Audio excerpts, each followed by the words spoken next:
আর এই মূল্যবান মানুষদেরকে পশুর মতো রেখে চলে এই মোহন মোহাম্মদরা আর্যরা এবং একেশ্বর আমাদের বিখ্যাত চলে। তখন আমাদের এই ভারতের মূল্যবাসীদের একটা অংশ যাদের ছায়া মারা দুটা এই এখানে প্রচুর মতো আছে। এক সময় তাদের গলায় একটা ঘটি বেঁধে দিত যাতে দুধটা বাইরে না পড়ে, আর কোমরে একটা ঝাঁটা বেঁধে দিত যাতে সে ধান দিয়ে যায়। তো সেই জায়গা থেকে এই মানুষদের একটা অংশ তারা একেশ্বর বাদের দীক্ষা দিলেন এবং মানুষের মর্যাদা পেলেন। স্বামী বিবেকানন্দ বলেছেন, হযরত মুহাম্মদ হচ্ছেন সাম্যবাদের আচার্য। তিনি বলেছেন, আফ্রিকা থেকে যদি কোনো কৃতদাসকে কিনে নিয়ে আসে কোনো বাদশা, আর সেই কৃতদাস যদি খুনি হয়, তাহলে বাদশা তার কন্যার সঙ্গে সেই কৃতদাসের বিয়ে দিতে পারে। এটাই কিন্তু তথাকথিত হিন্দু ধর্ম, মানে মূল হিন্দু ধর্ম না, যেটা আর্যদের মোহন ভগবতের তৈরি হিন্দু ধর্ম, তাকে একটু ছোঁয়া লেগে গেলে গোবর জল দিয়ে স্নান করতে হয়। আমি আজকে এই জায়গাটাকে বিশ্লেষণ করে বলছি, কারণ এটা একটা খুব গুরুত্বপূর্ণ জায়গা। এটা স্বরূপনগর। কেন বলছি এটা আপনারা জানেন। বিশ্বনবী হযরত মুহাম্মদ বলেছিলেন যে সংখ্যা গুরুরা সব সময় সংখ্যালঘুদের রক্ষা করবে বুক দিয়ে। যদি সংখ্যাগুরুরা সংখ্যালঘুদের রক্ষা না করে, তাহলে আমি খোদার কাছে দরবার করব, খোদার কাছে নালিশ করব। তাই আল্লাহর কাছে সকলে নালিশ করছে, হে আল্লাহ, মুসলমান সমাজকে আজ বাঁচতে দাও, এই ভয়াবহ এই দানবের হাত থেকে এদের রক্ষা করো। আপনারা জানেন, যেহেতু সময়টা আমার কম আছে, একটু ছোট করে বলছি। হঠাৎ করে কেন এটা মনে রাখুন তো, এটা কত সাল? 2025, তাই তো? আরএসএস এর ঘোষণা 1925 সালে আরএসএস তৈরি হয়েছিল। ভারতবর্ষকে আর্য রাষ্ট্র করার অঙ্গীকার নিয়ে। আর্য রাষ্ট্র মানে হিটলার যে রাষ্ট্র করতে যে 60 লক্ষ ইহুদিকে হত্যা করেছিল। এখন সেটা 2025, অর্থাৎ সমস্ত আইন কানুন করে নিয়েছে। আর শুধু এখন প্রতিবার চোখ আঁকার মতো শেষ কাজটা চলছে। এটা ভারতবর্ষের ব্রাহ্মণ রাষ্ট্র বা হিন্দু রাষ্ট্রের কাজ। আমরা অনেকেই সেই বিষয়ে আলোচনা করিনি বা জানি না। আমরা যে শুনতাম হিন্দু রাষ্ট্র, হিন্দু রাষ্ট্র, হিন্দু রাষ্ট্র, এটা চাওয়া কি করে করা হয়? এটা আসলে ব্রাহ্মণ রাষ্ট্র বা আর্য রাষ্ট্র। সেই রাষ্ট্রে কি থাকবে? কৃতদাস থাকবে। আর কি থাকবে? এই আরএসএস এর প্রধান গোলওয়ালকার, গুরুজি গোলওয়ালকার, আজকের যে আরএসএস যে নীতি মেনে চলেন, যার নীতিকে মূল নীতি বলে আরএসএস এর দিলীপ ঘোষ থেকে মোহন ভাগবত থেকে শুভেন্দু অধিকারীরা চলে, সেই গুরুজি গোলওয়ালকার বলছেন, মুসলমানদের মাতৃভূমি ভারতবর্ষ, কিন্তু মুসলমানদের পূর্ণ ভূমি আরব দুনিয়া। তাই মুসলমানরা যদি হিন্দু সংস্কৃতিতে ফিরে আসে, যদি টুপি না ছাড়ে, যদি দাড়ি না কাটে, যদি লুঙ্গি না ছাড়ে, যদি নামাজ বন্ধ না করে, তাহলে হিটলার যেভাবে 60 লক্ষ ইহুদিকে হত্যা করেছিল, সেই একই পদ্ধতিতে ভারতবর্ষের মুসলমানকে ওরা শেষ করে দেবে। এটাই ওদের এজেন্ডা, এই কাজটাই চলছে এখন। শুধু শুধু এটা কোনো রাজনীতির সময় নয় বন্ধু। যে মুসলমান বন্ধুরা মনে করছেন এটা বুঝি অন্যান্য বিভিন্ন জিনিসপত্র নিয়ে দাবি দাওয়া নিয়ে যে আন্দোলন হয়, এটা বুঝি সেরকম আন্দোলন না। এটা অস্তিত্বের আন্দোলন। ভারতবর্ষ থাকবে কিনা তার আন্দোলন। ভারতে কৃতদাস প্রথা চালু হবে, তার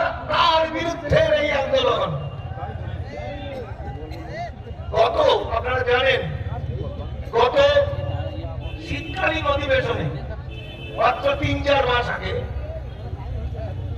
লোকসভায় 16টা বিল উত্থাপন হয়েছিল। 16টা বিলের মধ্যে 2টো বিল ছিল খুব গুরুত্বপূর্ণ।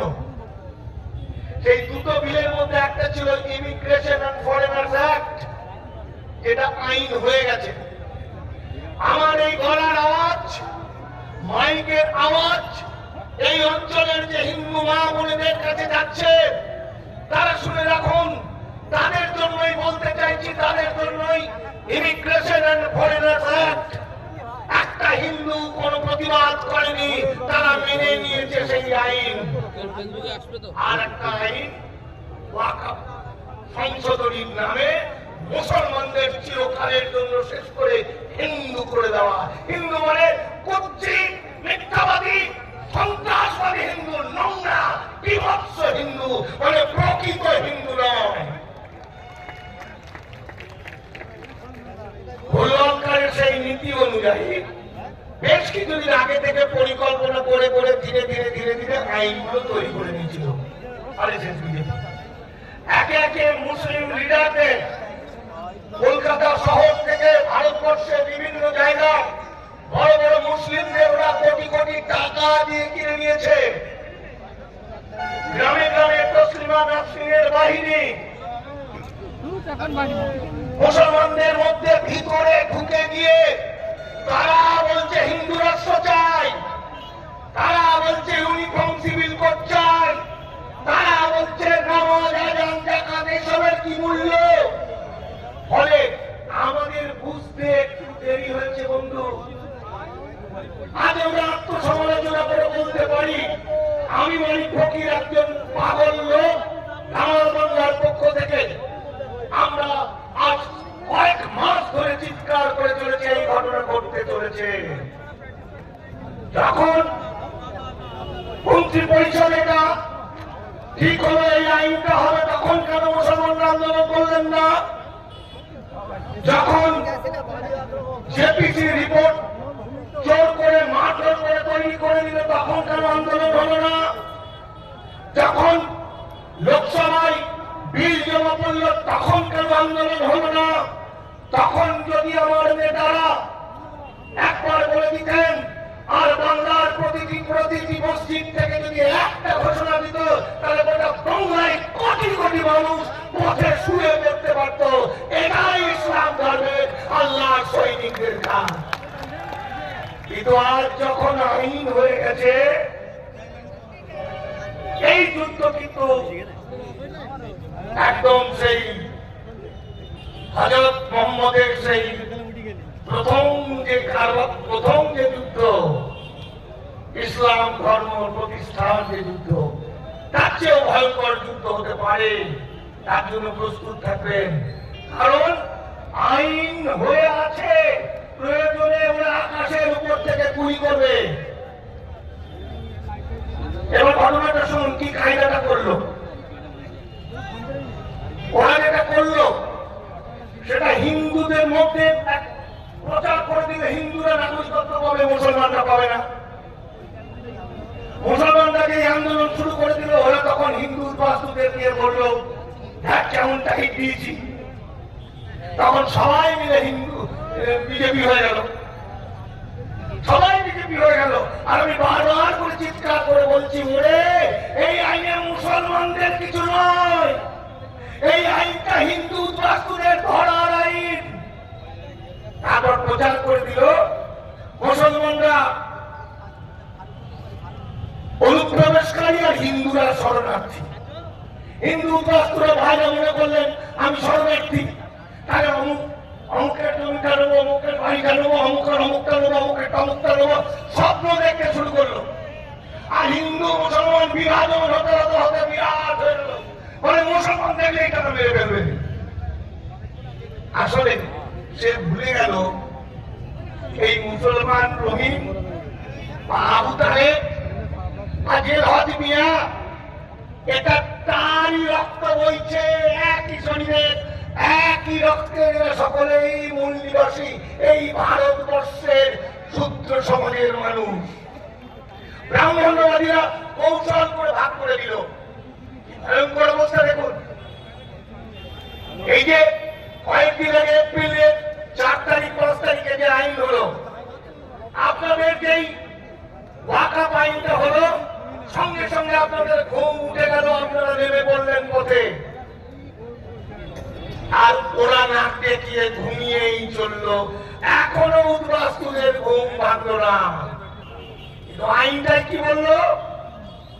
কারণ এটা হিন্দু রাষ্ট্র, হিন্দু রাষ্ট্রের আইন অনুযায়ী ওই আইনে ইমিগ্রেশন এন্ড ফরেনার্স অ্যাক্টে বলছে 1952 সালের 14ই আগস্টের পর যারা ভারতবর্ষে ঢুকেছে পাসপোর্ট ভিসা ছাড়া, সেই সমস্ত মানুষ যারা ভারতে ঢুকে ভোটার কার্ড আধার কার্ড করেছে, হতে পারে সে মন্ত্রী হয়েছে, হতে পারে এসডিও বিডিও হয়েছে, তাদের প্রত্যেককে 10 লাখ টাকা পর্যন্ত ফাইন এই হিন্দু সম্রাট নরেন্দ্র মোদী তাদের করে দিয়েছে।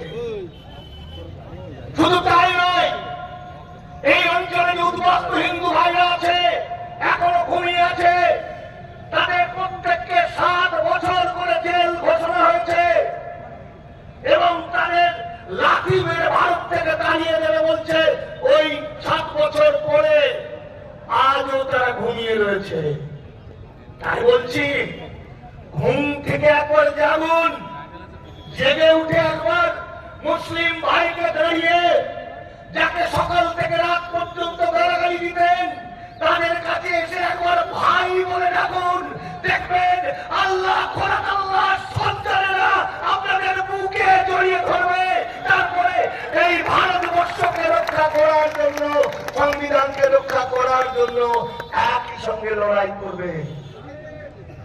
মুসলমানরা নাগরিক, কিন্তু তাদের সব কেড়ে নেবে। আর হিন্দু উদ্বাস্তুরা কৃতদাস, কারণ তারা তো 7 লাখ টাকা দিতে পারবে না কেউ। 7 বছর জেল খাটবে, ভোটার কার্ড আধার কার্ড প্যান কার্ড পাসপোর্ট সব বাতিল হয়ে যাবে। ধীরে ধীরে ধীরে ধীরে ধীরে এরা কৃতদাস হয়ে যাবে। এটা হিন্দু রাষ্ট্রে কৃতদাস প্রয়োজন। যদি প্রয়োজন হয় গুগল সার্চ করে মিনিস্ট্রি অফ হোমে ঢুকবেন, মিনিস্ট্রি অফ হোমে ঢুকে ইমিগ্রেশন এন্ড ফরেনার্স অ্যাক্ট একবার দেখে নেবেন। আমি এবার ওয়াকাফ নিয়ে একটা কথা বলছি, কারণ ওয়াকাফ এটা ব্যাটেল অফ খাইবার, সেই আরবের বিশ্বনবীর সময় দ্বিতীয় খলিফা হযরত ওমর যুদ্ধে জেতার পরে প্রচুর সম্পদ পেয়েছিলেন। তখন বিশ্বনবীকে বলেছিলেন, এই সম্পদ কি করব? তখন বিশ্বনবী বলেছিলেন, এই সম্পদ কেউ মালিক নয়, এর মালিক খোদা। তাই ওয়াকাফের সম্পত্তি কোন মুসলমান বা কোন হিন্দু বা কোন বৌদ্ধ নয়, সমগ্র মানব জাতির সম্পদ। তাই ওয়াকাফ আন্দোলন শুধু মুসলমানের আন্দোলন নয় বন্ধু, এই আন্দোলন সমগ্র ভারতবাসীর আন্দোলন। এই আন্দোলন হিন্দু, খ্রিস্টান, বৌদ্ধ, শিখ, মুসলিম প্রত্যেকের আন্দোলন। এই আন্দোলনে কি বলছে, ওয়াকাফে কি বলছে? মুসলমানদের যে আইন, মুসলমানদের ইমামটাই সবচেয়ে আসল, মুখের কথাই শেষ কথা। মুসলমানদের যেমন কুরআন শরীফ লিখিত কিন্তু হাদিস লিখিত নয়, সেরকম যুগ যুগ ধরে হয়ে আসা যে সম্পত্তি আল্লাহর নামে দান, সেই দান পত্রের এগুলোর কোন রেকর্ড থাকে না লিখিত। তথাপি মানুষ বিশ্বাস করে, যুগ যুগ ধরে বিশ্বাস করে আসছে, ওই মাদ্রাসা, ওই মক্তব, ওই গোরস্থান, ওই মসজিদ, ওই খানকার সমস্তটাই আল্লাহ। তাই সেই আল্লাহর সম্পত্তিকে ভাগ বসিয়ে মুসলমানদেরকে হিন্দু করে দেওয়ার কঠিন ষড়যন্ত্র নরেন্দ্র মোদী, অমিত শাহের। ভাবুন তো, উত্তরপ্রদেশে 1,20,000 একর যে জড়িয়ে গেল, আমাদের গোরস্থান যখন দখল করে নিল গত 3-4 দিন আগে, সেই অঞ্চলের মানুষগুলো এবার কোথায় খবর দেবে? তাই তো, তারপরে তাদের পোড়াতে হবে। এই যে মসজিদটা যখন কেড়ে নেবে, মসজিদে নামাজ পড়তে পারবে না, রাস্তায় নামাজ পড়লে মারবে। ইউসিসি আইন কয়েকটা রাজ্যে হয়ে শুরু হয়ে গেছে। ইউসিসির মাধ্যমে নামাজ আজান জাকাত রোজা বাতিল। তার সমস্ত দিক থেকে এমন ভাবে ঘিরে ধরছে যাতে সেই আগের মতো ঘর রক্ষী হয়। যে সূত্র মানুষ ব্রাহ্মণ্যবাদের ভয়াবহ অত্যাচারে যারা এক ঈশ্বরবাদের দীক্ষা নিয়ে ইসলামের শরণাপন্ন হয়েছিল, এখন তাদেরকে পুনরায় ফিরিয়ে আনতে চলেছে সেই কেতকুৎ সেই ব্রাহ্মণ্যবাদী হিন্দু রাষ্ট্রের মধ্যে। আমি শেষ করছি, বুঝতে পারলেন ব্যাপারটা কি? এটা একটা কৌশল। এই কৌশলের মধ্যে দিয়ে যেহেতু ওয়াকফ সম্পত্তি আল্লাহর সম্পত্তি, মৃত্যুর আগেও কোন মানুষ তার সম্পত্তিকে আল্লাহর নামে দান করে, আল্লাহ মানে জনগণ, আল্লাহ মানে সমস্ত মানব জাতি, তার কল্যাণের জন্য, ফলে সেগুলোর তো কোনো কাগজ ঠিক মতো নেই। তাই বলছে 6 মাসের মধ্যে যদি সেটা রেজিস্ট্রি করা না যায়, আর যেগুলোর রেজিস্ট্রি নেই সেগুলো সবটাই বিজেপি নরেন্দ্র মোদী নিয়ে নেবে এবং বড় বড় ব্যবসাদারদের দিয়ে দেবে। এটাই হচ্ছে মূল গল্প।